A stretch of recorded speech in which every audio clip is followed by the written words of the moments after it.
qani gapir, men Xizrman, mendan nima xohlaysan debdi. U kishi shoshib qolibdi va bir lahzada kela olar ekansiz, nega meni shuncha uzoq yillar yolvortirdingiz?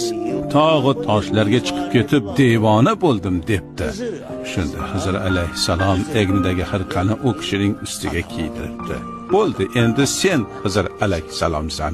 Bozorga bordi, u yerdagi odamlarga ko'rinchi debdi.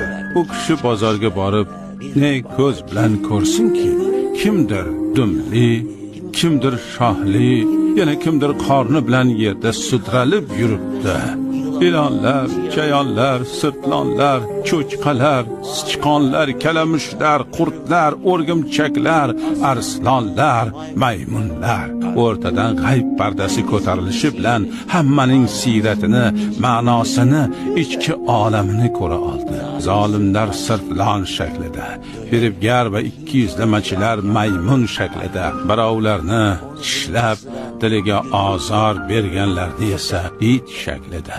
Bu dunyoda suratimiz nima bo'lsa bo'lsin, siyratimiz bilan hashr qilinamiz. Ya marhaba.